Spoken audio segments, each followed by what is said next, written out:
नमस्कार दोस्तों, मैं मनोज नागर स्वागत करता हूं आपका इस एजुकेशन के ऑनलाइन प्लेटफॉर्म पर।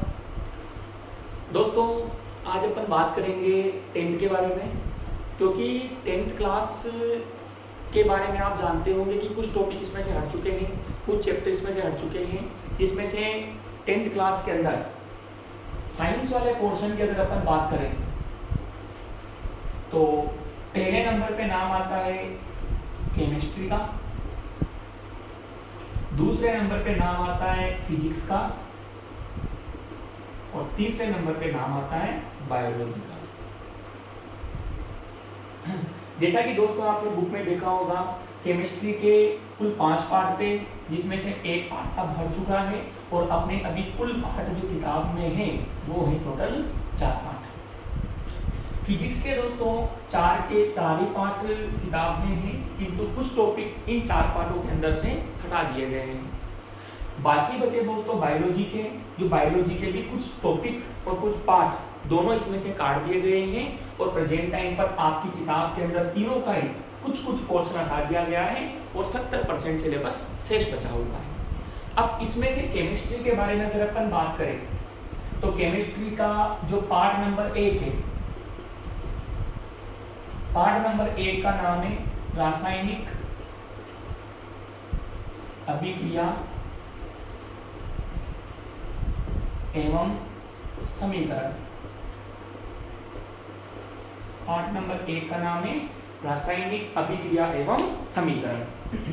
अब दोस्तों, रासायनिक अभिक्रिया एवं समीकरण को पढ़ने के लिए इससे पहले अपने को कुछ सामान्य जानकारी होना आवश्यक है, क्योंकि रासायनिक अभिक्रिया को करने के लिए सबसे पहले आपको रासायनिक सूत्रों का निर्माण, रासायनिक यौगिकों का निर्माण करना आवश्यक है। यदि रासायनिक यौगिकों का निर्माण अगर अपन करना सीखेंगे तो हमारे को रासायनिक अभिक्रियाएं बनाने में समस्या नहीं आएगी। तो आज अपन सबसे पहले बात करेंगे रासायनिक यौगिकों का निर्माण किस प्रकार किया जाता है। रासायनिक यौगिकों का निर्माण करने के लिए आपको कुछ तत्वों की जानकारी होनी आवश्यक है, जिनसे मिलकर के क्या बनते हैं, आयन। अगर अपन बात करें दोस्तों पहले नंबर पे धनायन की, जो कौन कौन से अपने काम आएंगे, कौन कौन से अपने लिए आवश्यक है, तो उसमें एक नाम तो आता है Na, इसके ऊपर आता है प्लस, इसे बोला जाता है सोडियम। क्या बोलते हैं दोस्तों, सोडियम। एक नाम आता है K प्लस, इसे बोलते हैं पोटेशियम। एक नाम आता है Mg प्लस के 2, इसे बोलते हैं मैग्नीशियम। एक आता है Be प्लस 2, इसे बोलते हैं बेरिलियम। एक आता है Ca प्लस 2, इसे बोलते हैं कैल्शियम। एक आता है H प्लस, इसे बोलते हैं हाइड्रोजन। एक आता है Al प्लस 3, इसे बोलते हैं एल्यूमिनियम। एक काम आएगा आपके Ba प्लस 2, इसे बोला जाएगा बेरियम।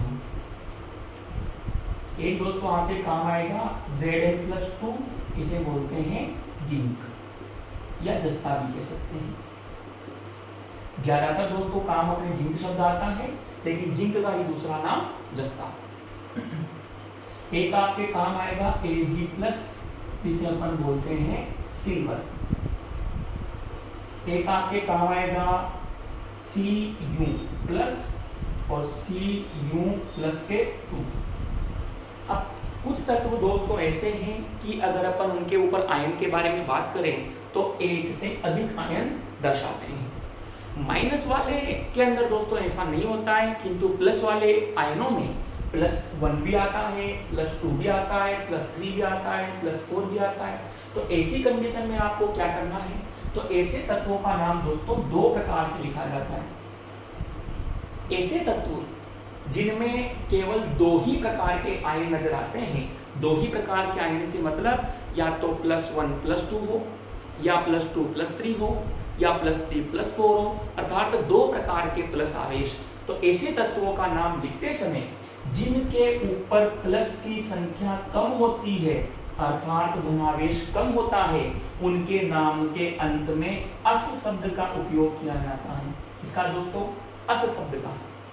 और जिनके ऊपर प्लस की संख्या अर्थात धनावेश अधिक पाया जाता है, उसके नाम के अंत में इक शब्द का उपयोग किया जाता है।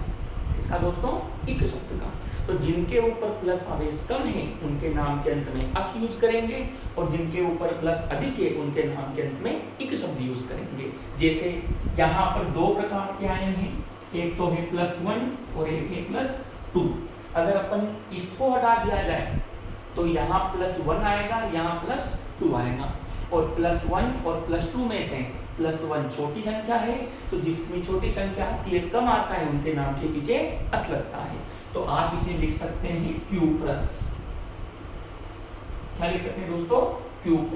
अगर अपन इसको देखें तो Q+, तो अस शब्द पीछे आ रहा है, अर्थात इनके ऊपर प्लस आवेश कम था, इसलिए लगाया। यदि प्लस आवेश 2 जो इसकी तुलना में ज्यादा है, इसके नाम के पीछे क्या यूज करेंगे? इक शब्द। तो ये हो जाएगा Q+ से Q+। तो +1 को क्या बोलते हैं? Q+, और +2 को क्या बोलेंगे? Q+। लेकिन इनके अलावा इनका एक एक नाम और लिखा जाता है, जो 10वीं क्लास में इससे ज्यादा महत्वपूर्ण है। किंतु दोस्तों ये वाले नाम भी काम आते हैं, तो आपको ये भी याद रखने पड़ेंगे। Cu को अपन सामान्य रूप में क्या बोलते हैं दोस्तों? कॉपर। Cu को क्या बोलते हैं दोस्तों? कॉपर।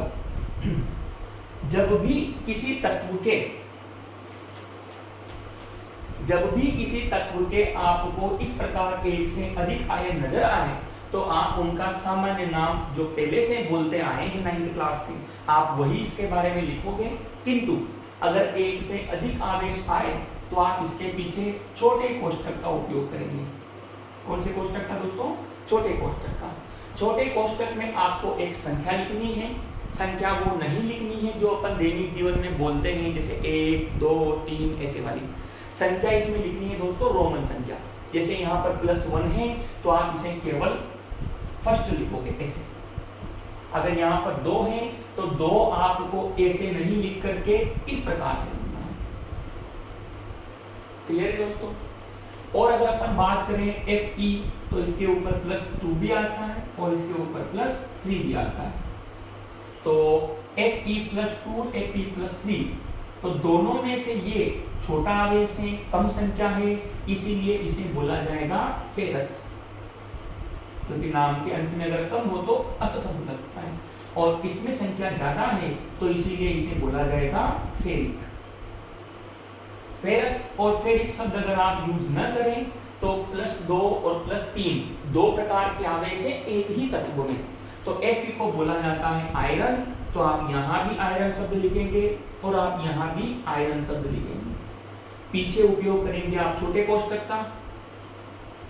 यहाँ पर 2 है, तो आप सेकंड लिखोगे, और यहाँ पर 3 है, तो आप थर्ड लिखोगे। क्लियर है दोस्तों? अगर अपन बात करें Mn का, Mn के ऊपर +2 भी आता है और +4 भी आता है। वैसे तो दोस्तों Mn को आप बोलते आए हो मैग्नीज। मैग्नीज ऐसा तत्व है जिसके अंदर +2, +3, +4, +5, +6 और +7 सभी प्रकार के आवेश नजर आते हैं। किंतु जो अपने काम आएगा उसमें मैं आपको बता रहा हूं Mn+2 और Mn+4। अब आपके मन में यहाँ पर फिर वापस आएगा, क्योंकि जब मैं नाम लिखूंगा कि सर अपन तो ऊपर वाले के अंदर तो अस और इक शब्द का यूज कर रहे हैं, तो क्या यहाँ पर अस और इक शब्द का यूज नहीं कर सकते क्या? तो मैंने आपको नाम बताने के पहले ही एक बात बताई थी कि अगर अस और इक शब्द का आपको उपयोग करना है, तो ये केवल तभी संभव है जब तत्वों के ऊपर आवेश केवल 2 ही नजर आ रहे हो। या 2 इस प्रकार से हो सकते हैं, या 2 इस प्रकार से हो सकते हैं, या 2 और प्रकार से हो सकते हैं। Mn के ऊपर अस और इक का उपयोग नहीं किया जा सकता, क्योंकि +2, +3, +4, +5, +6 और +7 इतने सारे आवेशों दिखाता है, इसीलिए इसका सिंपल सा नाम लिखना होता है और सिंपल सा नाम इसी प्रकार से लिखना होता है जो आपने यहाँ लिखा था। Mn को बोला जाता है मैग्नीज, Mn को क्या बोलते हैं? मैग्नीज। एक से अधिक आवेश आने की वजह से छोटे कोष्ठक का उपयोग होगा, 2 होने की वजह से यहाँ पर सेकंड लिखा जाएगा रोमन संख्या में, और 4 होने की वजह से यहाँ फोर्थ लिखा जाएगा। क्लियर है दोस्तों? उसके बाद अगर अपन और आयनों की बात करें जो अपने 10th क्लास के लिए आवश्यक है, उसमें एक नाम आता है NH4+ का, जिसे अपन अमोनियम बोलते हैं। सबसे ज्यादा उपयोग होगा दोस्तों, और NH4+ को क्या बोलते हैं? अमोनियम बोलते हैं दोस्तों। उसके बाद अगर अपन बात करें कि सर हमारे और कौन से तत्व काम आ सकते हैं, तो अधिकांश उपयोग तो आपको इन्हीं का ही करना पड़ेगा दोस्तों। लेकिन अगर अपन इनके अलावा भी कुछ और बात करें तो एक आता है Pb, Pb के ऊपर +2 भी आता है और Pb के ऊपर +4 भी आता है। अब इसमें भी 2 ही प्रकार के नाम आते हैं दोस्तों। इसमें 2 के अलावा किसी तीसरे प्रकार का आयन नहीं बनता है, तो आप यहाँ पर अस और टिक का उपयोग कर सकते हैं। यहाँ ज्यादा बनते थे तो अस और टिक का उपयोग नहीं कर सकते हैं। पर सर अस का उपयोग अगर अपन करें तो कहाँ करेंगे? तो अपन ने क्या बोला था कि जिसके ऊपर आवेश कम होता है वहां अस लगता है। तो इसमें आवेश कम है तो आप इसे प्लम्बस बोल सकते हैं, और इसके ऊपर आवेश ज्यादा है तो आप इसे प्लम्बिक बोल सकते हैं। लेकिन अपने 10th लेवल की अगर अपन बात करें तो आपको सामान्य सा नाम याद रखने की कोशिश करनी है, क्योंकि हो सकता है आपके अस और इक आपको कभी गलती करवा दे, किंतु ये नाम आपके कभी गलती नहीं करवाएंगे और ज्यादातर आवश्यकता इन्हीं की ही पड़ेगी। Pb को दोस्तों अगर अपन बोले तो बोलते हैं लेड, यहाँ भी क्या जाएगा? लेड। एक से अधिक आयन आ रहा है तो आप पीछे कोष्ठक का उपयोग करोगे, 2 हो तो आप यहाँ सेकंड लिखोगे और 4 हो तो फोर्थ लिखोगे। और अगर अपन बात करें Hg के बारे में अगर अपन बात करें दोस्तों, तो Hg के ऊपर +1 भी आता है और Hg के ऊपर +2 भी आता है। तो 2 ही प्रकार के आ रहे हैं तो आप यहाँ पर भी अस और टिक का उपयोग कर सकते हैं, किंतु आप यहाँ पर सामान्य सा नाम लिखेंगे। मैं ये भी आपको बता देता हूँ, Hg+ को बोलते हैं मर्क्यूरस और Hg+2 को बोलते हैं मर्क्यूरिक। लेकिन आप सामान्य सा आप नाम लिखेंगे मरकरी, और यहाँ भी आप लिखेंगे मरकरी। मरकरी के ऊपर फर्स्ट लग जाएगा क्योंकि यहाँ +1 है, और यहाँ 2 होने की वजह से सेकंड लग जाएगा। क्लियर है दोस्तों? इन प्रकार के तत्वों और इन प्रकार के धनायनों का उपयोग अपन रासायनिक सूत्र बनाने में करेंगे, तो ये तत्व अपने लिए बहुत ही इंपॉर्टेंट है रासायनिक यौगिक के आधार पर। तो इनकी आवश्यकता पड़ेगी दोस्तों, तो आपको ये कुछ तत्व याद रखने पड़ेंगे। इनके ऊपर कौन कौन सा आवेश आता है आपको ये याद रखना पड़ेगा। इनको याद रखने की मुसीबत और कम हो जाती अगर अपने 5वां चैप्टर भी सिलेबस में होता तो जिन बच्चों ने 9th में आवर्त सारणी पढ़ी है या आपने तत्वों में धनायन ऋणायन पढ़े हैं, तो उनको तो बहुत सारे तत्व वैसे ही याद होंगे दोस्तों। कुछ ही तत्व एक्स्ट्रा जुड़ते हैं, बाकी उन्हीं तत्वों का उपयोग वापस होता है, किंतु आप इनका उपयोग यहाँ पर हर चैप्टर के अंदर, हर टॉपिक के अंदर करने वाले हैं दोस्तों। तो आप जल्दी से इनको नोट कर लीजिए, और अपन अगली क्लास में बात करेंगे ऋणावेश वालों की, और फिर धनावेश और ऋणावेश दोनों का उपयोग करके किस प्रकार यौगिकों का निर्माण करते हैं, अगली वाली क्लास में अपन उसकी बात करेंगे।